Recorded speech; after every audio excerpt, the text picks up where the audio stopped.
নমস্কার বন্ধুরা, আমি চন্দন সেন, বাংলা শিক্ষক। তো আজ আমি তোমাদের পড়াবো যে ক্লাস অষ্টম শ্রেণীর বোঝাপড়া কবিতাটি। ঠিক আছে? তো এই বোঝাপড়া কবিতাটি আমরা ফার্স্ট পার্ট কিন্তু বানিয়েছি। তো সেটা তোমরা ওই আই বাটনে যে লিঙ্ক দিয়েছি বা ডিসক্রিপশনে যে লিঙ্ক দিচ্ছি তাতে দেখে নিও।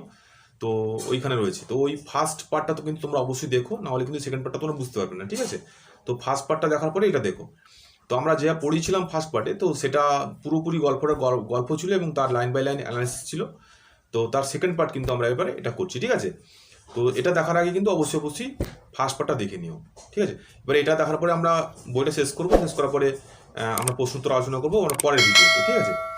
তো এইটা বোঝানোর পরে তোমরা যা বুঝতে পারলে সেটা সম্বন্ধে তোমরা অবশ্যই লাইক করবে এবং অবশ্যই কমেন্টস করবে। তো কমেন্টস করে তো তোমাদের কোনটা ভালো লাগলো, কোনটা বুঝতে পারলে না পারলে সেটা তোমরা অবশ্যই শেয়ার করো। ঠিক আছে? তো জানিও। তো আমরা আজকে শুরু করছি ওই বোঝাপড়া কবিতাটির সেকেন্ড পার্ট। তো এটা অবশ্যই আমরা ফার্স্ট পার্টটা আগে দেখো, তারপর সেকেন্ড পার্ট করো। তো চলো শুরু। তো দেখো বন্ধুরা, আমরা আগে এই পর্যন্ত পড়েছিলাম যে সুখ পাওয়া যায় অনেকখানি। হ্যাঁ, তো আমরা এবার পড়ছি আকাশ তবু সুনীল থাকে মধুর থেকে ভোরের আলো। তো আকাশ কি? আকাশকে আমরা কি দেখি? আকাশ কিন্তু কখনো সবসময় জন্য মেঘলা থাকে না, বা সবসময়ের জন্য নীল থাকে না, বা সবসময়ের জন্য পরিষ্কারও থাকে না। কখনো মেঘলা হয়, কখনো পরিষ্কার থাকে, কখনো মেঘে ঢেকে যায়, কখনো রৌদ্রোজ্জ্বল আকাশ পাই, পরিষ্কার আকাশ, একদম নীল রঙের আকাশ পাই। তো কিন্তু যে কোনো পরিস্থিতিতেই কিন্তু দেখতে পাই যে সূর্য কিন্তু পূর্ব দিকে উঠছেই। সূর্য কিন্তু প্রতিদিনই উঠছেন, তার কাজ সে করে যাচ্ছে, যতই আকাশ মেঘলা হোক কিংবা পরিষ্কার হোক কিংবা অপরিষ্কার হোক, যাই হোক না কেন। তো সূর্যের কাজ কিন্তু সূর্য করে চলেছে। ঠিক আছে? তো সেটা বলছে আকাশ তবু সুনীল থাকে মধুর থেকে ভোরের আলো। অর্থাৎ ভোরের আলো কিন্তু আমরা দেখতেই পাই। হ্যাঁ, সেমনিভাবে আমরা যখনই কোনো সমস্যার মধ্যে পড়ি, আমাদের কিন্তু যেন ভুলে না যাই যে সমস্যার সমাধান কিন্তু অবশ্যই তৈরি হতে পারে, এবং সমস্যার কিন্তু অবশ্যই সমাধান রয়েছে, এবং এই সমাধানের জন্য কিন্তু আমরা একদিন না একদিন তার চেষ্টা সফল হবই। হ্যাঁ, তো যতই আমাদের জীবনের মধ্যে অন্ধকার নেমে আসুক না কেন, আমরা কিন্তু সেই সমাধান পেতে পাওয়ার চেষ্টা করতে থাকবো। কখনো কিন্তু আমরা মনের জোর হারিয়ে ফেলবো না। ঠিক আছে? কিন্তু মানুষ কি করে, যখন সমস্যার সমাধান খুঁজে পায় না, তখনই সে ভাবে যে আমি নিজের জীবন শেষ করে দিই, নিজের জীবন শেষ করে দিলে বোধহয় আমার সব কাজ শেষ হয়ে যাবে। তাই বলেছেন লেখক যে মরণ এলে হঠাৎ দেখি মরার চেয়ে বাঁচাই ভালো।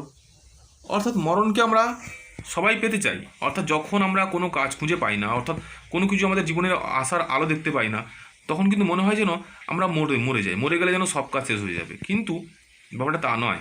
কিন্তু যখনই মরণ এসে উপস্থিত হয়, তখনই বুঝতে পারি যে কতটা কষ্টদায়ক মৃত্যুটা যন্ত্রণা কত কষ্টদায়ক। তখনই আমরা উপলব্ধি করতে পারি জীবনটাকে, যে জীবনের যে কষ্ট আমরা পেতাম, তার থেকে মরণের কষ্টটা কিন্তু অনেক অনেক অনেক বেশি। সুতরাং জীবনের কষ্টকে কিন্তু জয় করে ফেলাই যায়, কিন্তু মৃত্যু একবার হয়ে গেলে তাকে কিন্তু আর জয় করা যায় না। আর মৃত্যুটাও কিন্তু জয় করা যায় না, মৃত্যুটা হয় অবশ্যম্ভাবী। ঠিক আছে?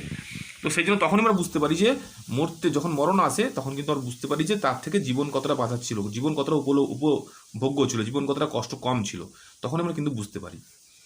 এছাড়াও আরেকটা কথা কি বলেছেন লেখক, যে যাহার লাগি চক্ষু বুঝে বহিয়ে দিলাম অশ্রুসাগর, তাহারে বাদ দিয়েও দেখি বিশ্বভুবন মৎস্যটাগর। তো কি বলেছেন এখানে? তো এখানে লেখক বলেছেন যে তুমি যার জন্য নিজের জীবন দিবে, নিজের স্বার্থ ত্যাগ করবে, নিঃস্বার্থভাবে যার উপকার করার চেষ্টা করবে, পরক্ষণে তুমি দেখবে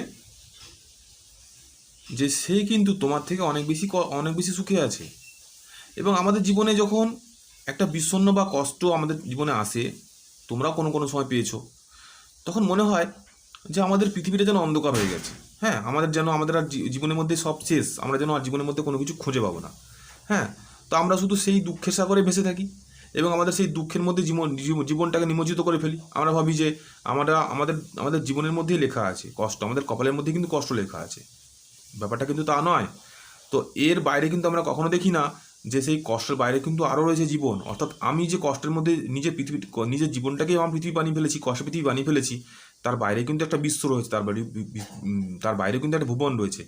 সেই ভুবন কিন্তু এই কষ্টকে নিয়ে বসে নেই, তারও কিন্তু কষ্ট আছে, কিন্তু সেই কষ্টকে বাদ দিয়েও কিন্তু অনেক আনন্দতা সে খুঁজে নিতে হবে কিন্তু। হ্যাঁ, তাই আমাদের জীবনে যখন এই আমাদের জীবনে যখন চোখ বুজে কোনো কিছু বিপদ আসে, যখন সেই চোখ বুজে আমরা সেই কষ্টটাকে সহ্য করতে বাধ্য হই, তাহলে সেই কষ্টটাই কিন্তু একমাত্র জীবন হয়ে ওঠে না। হ্যাঁ, তার বাইরেও কিন্তু আমাদের দেখতে হয়, অর্থাৎ কষ্টকে পিছনে ফেলে রেখে কিন্তু আবার এগিয়ে যেতে হয়। তখন আমরা বুঝতে পারবো কিন্তু বিশ্বভুবন কিন্তু এই কষ্টকে নিয়ে বসে নেই, তারা কিন্তু অনেক সুখে শান্তিতে রয়েছে, তাদের মধ্যে কিন্তু কষ্ট ছিল, তারা কিন্তু কষ্টকে কাটিয়ে উঠে অনেক সুখে শান্তিতে এগিয়ে গেছে। হ্যাঁ, তাই লেখক বলেছেন, মনেরে তাই কহ যে ভালো মন্দ যাহাই আসুক সত্রে লও সহজে। তাই একই কথা তিনি আবার বলেছেন, যাই কিছু পড়লাম এখানে সব কিছু ভালো মন্দের মধ্যে দিয়ে যাচ্ছে, যা কিছু আসুক না কেন ভালোর জন্য আমরা ভেসেও যাব না জোয়ারে, আবার মন্দ নিয়ে কিন্তু বিষণ্ণ হয়ে বসেও থাকবো না। তা যা কিছু আসুক না কেন আমরা কিন্তু সেই সত্যটাকে সহজভাবেই নেওয়ার চেষ্টা করবো। ঠিক আছে, আবার কি বলেছেন, নিজের ছায়া মস্ত করে অস্তাচলে বসে বসে আধার করে তোলো যদি জীবনখানা নিজের দোষে। নিজের ছায়া মস্ত মানে হচ্ছে বিশাল বড়। হ্যাঁ, তো মস্ত মানে হচ্ছে বিশাল। তো নিজের ছায়া তুমি দেখবে যখন সূর্য অস্ত যায় তখন দেখবে কোনো জিনিস কিংবা বস্তু তার থেকে তার ছায়াটা বড় হয়। তোমরা হয়তো লক্ষ্য করবে যখন সূর্য অস্ত যায় তখন পশ্চিম দিকে দাঁড়াবে তুমি, দেখবে তোমার পিছনের ছায়াটা কিন্তু অনেকটা বড় হয়ে গেছে তোমার থেকে। হ্যাঁ, তো আমরা সাধারণত বলি যে নিজের ছায়া যখন নিজের থেকে বড় হয়ে যায় তখন বুঝতে হবে যে সেই মানুষটা কিন্তু জীবনেও অস্তচলগামী, অর্থাৎ তার জীবনে কিন্তু শেষের পথে। হ্যাঁ, তাহলে অস্তাচলে যাওয়া কোনোভাবেই কাম্য নয়, তাই না? তো আমরা কিন্তু তবুও তোমাদের বয়সী ছেলেমেয়েরা কিংবা প্রত্যেকটা মানুষ কিন্তু আমরা কী করি, নিজের অজান্তে অনেক ভুল করে ফেলি।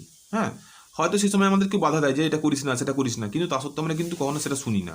আমরা কিন্তু নিজের জীবনটাকে এমনভাবে করে ফেলি যার জন্য কিন্তু পরক্ষণে আমাদের ফল ভুগতে হয়, এবং অবশ্যই খারাপ ফল ভুগতে হয়। যদি ভালো কাজ করি ভালো ফল ভুগবো, খারাপ কাজ করলে খারাপ ফল ভুগবো। তো সেই খারাপ ফল ভোগার জন্য কিন্তু আমরা কী করি, নিজের জীবনটাকে কিন্তু আধার করে ফেলি। হ্যাঁ, ভবিষ্যতে আমরা কিন্তু কোনো স্বপ্ন দেখতে পারি না, নিজের স্বপ্ন পূরণ করতে পারি না ইত্যাদি। তো সেটা কিন্তু কার জন্য হয় না, জীবনখানা কিন্তু নিজের দোষেই হয়। এই সূর্যের অস্ত গেলে কী হয়, অন্ধকার চলে আসে। তো আমাদের জীবনে যদি অস্ত যায় তাহলে কিন্তু আমাদের জীবনটা কী হবে, নিজের জীবন অন্ধকার হয়ে যাবে। অন্ধকার হয়ে গেলে আমরা কী করবো, ভবিষ্যতে কোনো কিছু পূরণই করতে পারবো না। তো সেটা সম্পূর্ণ হয় নিজের দোষে। হ্যাঁ, তো কিন্তু তার ফলে মানুষ যতই দোষ করুক না কেন একদিন তার কিন্তু হুঁশ ফিরে। ঠিক আছে, তখন সে কিন্তু কী করে, বিধির সঙ্গে বিবাদ করে। বিধি মানে হচ্ছে কপাল, হ্যাঁ, বা ভগবান, তার সঙ্গে কিন্তু বিবাদ করে। সে বলে যে হে ভগবান, তুমি আমার জীবনে কিছু দিলে না, তুমি কিছু করলে না, বা হে ঈশ্বর তুমি আমার জীবনে কিছু করলে না, তুমি আমার জীবনে আমার কপালটাই খারাপ ইত্যাদি। তো আমরা কিন্তু নিজের বিধির সঙ্গে কিন্তু বিবাদ করি এবং নিজের পায়ে কিন্তু কুড়ুল মারি। হ্যাঁ, কুড়ুল মারির কথার অর্থ হচ্ছে নিজের জীবনকে স্তব্ধ করে দিই। আমরা নিজের কিন্তু কখনো এগোচ্ছি না, নিজের দোষে যে ভুলটা করলাম সেই ভুলটা কিন্তু কখনো দেখি না।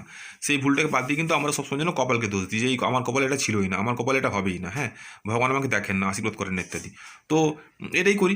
তো এটাই কিন্তু বলছেন লেখক যে দোহাই তবে এ কার্যটা যত শীঘ্র পারো সারো। তো কোন কার্যের কথা লেখক বলেছেন, যে দোহাই মানে হচ্ছে অনুরোধ করেছেন লেখক আমাদের কাছে। তো কোন কার্যটা লেখক এখানে শীঘ্র সম্পন্ন করতে বলেছেন দেখা যাক। বলছেন এখানে যে খুব খানিকটে কেঁদে কেটে অশ্রু ঢেলে ঘোড়া মনের সঙ্গে একরকমে করে নে ভাই বোঝাপড়া। তো দেখো লেখক এখানে বলতে চাইলেন যে এই যে জীবনটা তুমি নষ্ট করে ফেললে আমাদের নিজের দোষে আমরা যে নষ্ট করে ফেলি, তো এইটা নিয়ে কিন্তু সারা জীবন মৃত্যু পর্যন্ত কিন্তু আমরা আফসোস করবো না। হ্যাঁ, তো হয়েছে মানুষের জীবনে অনেক ঘটনা ঘটতেই পারে, তো যা হয়েছে। তো আমরা কিন্তু সেই যে বিবাদ বা বিষণ্ণতা কিন্তু কাটিয়ে উঠতে পারবো খানিকক্ষণের মধ্যেই কাটিয়ে উঠতে পারবো যদি আমরা সেই যে বিষাদ বিপন্ন বা দুঃখ যে আমাদের জীবনে এসছে সেটা আমরা কেঁদে ফেলি। খানিকক্ষণ কেঁদে ফেলে মনের দুঃখটাকে শেয়ার করে ফেললাম, মনের দুঃখটাকে ছেড়ে দিলাম। হ্যাঁ, আমরা কেঁদে কেটে মনটাকে হালকা করে ফেললাম। হালকা করে ফেলে মনের মধ্যে কিন্তু বোঝাতে চাইলাম যে যা হওয়ার হয়ে গেছে, আমি এই ভুলটাকে আবার পুনরায় নতুন করে আমার জীবনটাকে শুরু করতে চাইছি। হ্যাঁ, তো সেইভাবে সেটাকে বলা বোঝাপড়া। তাই এই বোঝাপড়াটা কিন্তু আমরা করতে চাইছি, এবং এই কাজটা একজন মানুষ যত দ্রুত করতে পারবে তার পক্ষে কিন্তু আবার নতুন করে শুরু করাটা কিন্তু ততটাই তাড়াতাড়ি শুরু হতে পারবে। হ্যাঁ, যে কারণের জন্য কিন্তু বোঝাপড়াটা করা খুব জরুরি। তাই লেখক এখানে বলছেন যে দোহাই তোমার দোহাই, তুমি যেখানেই থেমে গেছো মনের সঙ্গে বোঝাপড়া করে নিয়ে সেইখান থেকে শুরু করো। কারণ জীবন কিন্তু কখনো থেমে থাকতে পারে না। জীবন কিন্তু কোনো একটা ঘেরাটোপের মধ্যে বন্দী থাকতে পারে না। যা হয়েছে সেটাকে ভুল স্বীকার করে নিয়ে নতুন করে শুরু করার মানসিকতা তৈরি করো, এবং আবার কিন্তু নতুন করে বোঝাপড়া তৈরি করে নিয়ে এগিয়ে যেতে হবে। এটাই কিন্তু লেখক বলতে চাইলেন। এরপরে কি বললেন, এর ফলে কি হবে না, তাহার পরে আধার ঘরে প্রদীপখানি জ্বালিয়ে তোলো। প্রদীপখানি জ্বালিয়ে তোলো মানে কি বলছেন, দেখো তুমি যে মানুষটা নিজের দোষে তার জীবনটাকে আধার করে ফেলেছে, সে তো তার জীবন তো আধারই। সেই আধার বা অন্ধকার ঘরে কিন্তু এখন কেউ আলো জ্বালাতে আসবে না। কাজে সেই আধার বা অন্ধকার ঘরে কিন্তু তোমাকে কিন্তু প্রদীপ জ্বালাতে হবে। ঠিক আছে, সেই প্রদীপ যখন জ্বালাবে তুমি, তখন তোমার পাশে কিন্তু কেউই থাকবে না। তাহলে সেই তোমার জীবনটা আধার হয়ে গেছে। যেখান থেকে তুমি কাজ শুরু করবে নতুন করে আবার নিজের ভুল বুঝতে পেরে, সেখান থেকে কিন্তু তোমার জীবনের মধ্যে আবার প্রদীপ জ্বলতে শুরু করবে, ঠিক আছে? তো সেই প্রদীপ জ্বলো, সেই আধার ঘরে কিন্তু প্রদীপ জ্বালিয়ে তোলো। এর ফলে কি হবে, তখন তো তুমি বাকিদের থেকে পিছিয়ে পড়েছো অলরেডি, কেউ তোমার থেকে অনেকটা এগিয়ে গেছে। তো সেই সময় কিন্তু তোমার মনে হতে পারে যে দেখ আমি অনেকটা পিছনে শুরু করলাম, আমি অনেক পিছিয়ে গেছি, আমার দ্বারা বোধহয় আর কিছু হবে না। তো লেখক বলতে যাচ্ছেন না, এটা ভেবো না। হ্যাঁ, সঙ্গে তোমার কতটুকু তফাৎ হয়ে গেল, বা কে কতটা তোমার থেকে এগিয়ে গেছে, কতটা পিছিয়ে গেছে, কার কথা ভাবার দরকার নেই। তুমি তোমার নিজের যখন কাজ শুরু করেছো, নিজের মতন করে তুমি তো চলতে শুরু করো। অর্থাৎ তুমি যে তোমার নিজের ভুলটা বুঝতে পেরেছো, সেটাই সবচেয়ে শ্রেয়। অর্থাৎ যেখান থেকে তুমি নিজের ভুল বুঝতে পারবে, সেখান থেকে তুমি তোমার কাজ শুরু করো, এবং সেখান থেকে কাজ শুরু করে এক মনে এগিয়ে চলো, দেখবে তুমি একদিন সফল হবেই, এবং সেই সফলতা কিন্তু সম্পূর্ণভাবে তোমার। হ্যাঁ, এবং সেখান থেকে তোমার থেকে কে আগে অনেক বেশি সফল হয়েছে, কে বিফল হয়েছে, এটা কিন্তু বোঝার দরকার নেই। তুমি তো নিজেকে নিয়ে ভাবো, এবং সেই আধার ঘরে কিন্তু তুমি প্রদীপ জ্বালিয়ে তোলো। যত তুমি কষ্ট করে এগোবে, তত কিন্তু তোমার মধ্যে সফলতা এগিয়ে আসবে, ঠিক আছে? তোমার জীবনের আধার কাটবে, এবং সেই মুহূর্তে কিন্তু কাউকে নিয়ে ভাবার দরকার নেই, শুধুমাত্র তোমাকে নিজেকে নিয়ে ছাড়া। তাই বলছেন এখানে লেখক যে মনেরে তাই কহ যে ভালো মন্দ যাহাই আসুক সত্রে লও সহজে। তাই এই কথাটা বলছেন যে লেখক, যাই কিছু আসুক না কেন, ভালো মন্দ সবটা কিন্তু সত্যভাবে তুমি নাও। যদি সত্যভাবে তুমি নিতে পারো, তাহলে তোমার জীবনটা খুব সরল হবে, খুব সহজ হবে, ঠিক আছে? তো এইটাই কিন্তু লেখক এখানে বলতে চাইলেন। তো বন্ধুরা, এই যে গল্পটা আমরা পড়লাম, কবিতাটা আমরা পড়লাম, সেই কবিতার মাধ্যম দিয়ে অনেক কিছু শিখার রয়েছে কিন্তু বাস্তব জীবনে, তাই না? তো এইভাবে আমরা এখান থেকে লাইন বাই লাইন অ্যানালিসিস করে দিলাম। এবার তোমরা ভালো করে গল্পটা পড়ার পরে এখান থেকে আমরা অনেক কিছু প্রশ্ন উত্তর পাবো, যা কিন্তু তোমরা নিজের ভাষায় লেখার চেষ্টা করবে, ঠিক আছে? তো দেখো বন্ধুরা, এই কবিতাটি যে তোমরা এবার আশা করি বুঝতে পারলে, যে এতক্ষণ অবধি যা বোঝালাম তোমাদেরকে, ঠিক আছে? তো প্রতিটা লাইন বাই লাইন বোঝানোর চেষ্টা করেছি, আশা করি তোমরা সবটা বুঝতে পেরেছো। আবার ভিডিওটা দেখবে ভালো করে, কিন্তু দুটো ভিডিও পরপর দেখবে, ঠিক আছে? প্রথম পার্টে দেখবে, তারপরে সেকেন্ড পার্টটা তোমরা আবার দেখবে। তো আশা করি গল্পটা তোমাদের মতো করে বোঝাতে পেরেছি, কবিতাটা। তো যাই লাগুক না কেন, কতটুকু কি বুঝতে পারলে, এর প্রতিটা লাইন কিন্তু পরীক্ষাতে আসতে পারে, প্রতিটা লাইন তুলে পরীক্ষাতে আসতে পারে। তো ভালো করে অ্যানালাইসিস করার পরে তোমরা লিখতে পারবে, আশা করা যাচ্ছে, ঠিক আছে? আর যা কিছু হোক না, যা কিছু ভালো লাগলো, খারাপ লাগলো, যা কিছু, তোমরা অবশ্যই কিন্তু কমেন্টসটা করো, ঠিক আছে? যেটা আমি বুঝতে পারবো যে কোথায় কতটা তোমাদের আরো ভালো হেল্প লাগতে পারে। এটা এই তোমাদের ক্লাসের প্রথম কবিতা। তো এইটার বই যে রয়েছে, তো একটা করে পার্ট ভিডিওতে আসতে থাকবে। তো তোমরা আর কোনটা লাগবে, ব্যাকরণ অংশ কিন্তু করবো, ঠিক আছে? তো যা কিছু হবে তোমরা অবশ্যই কমেন্টসে জানিও। আর অবশ্যই ভিডিওটা কিন্তু তোমাদের বন্ধুদের কাছে অবশ্যই শেয়ার করে দেও, ঠিক আছে? কারণ তোমরা হয়তো দেখতে পেলে, তোমরা যদি শেয়ার করো তাহলে তারাও উপকৃত হতে পারবে, তাই না? আর অবশ্যই সাবস্ক্রাইবটা প্লিজ করো, তোমাদের জন্য অনেক কষ্ট করছি, বুঝতে পারছো। তো এই যতটা কষ্ট করেছি, আশা করি তোমাদের এই ভিডিওর মাধ্যমে সফল হতে পারবো, এটুকু আশা করি। তোমাদের দ্বারা তোমরা আমার দ্বারা উপকৃত হবে। আর কি লাগবে প্লিজ জানিও। হ্যাঁ, লাইক করো, কমেন্টস করো। তো দেখা হচ্ছে আমাদের নেক্সট ভিডিওতে, ঠিক আছে? নেক্সট যে গল্পটা রয়েছে, সেই গল্পটা আবার ভালো করে আমরা করার চেষ্টা করবো। তো তোমরা দেখো, হ্যাঁ? তো দুটো ভিডিও একসঙ্গে দিবে, ওকে? তো আজ পর্যন্ত রাখছি কিন্তু, হ্যাঁ? টাটা।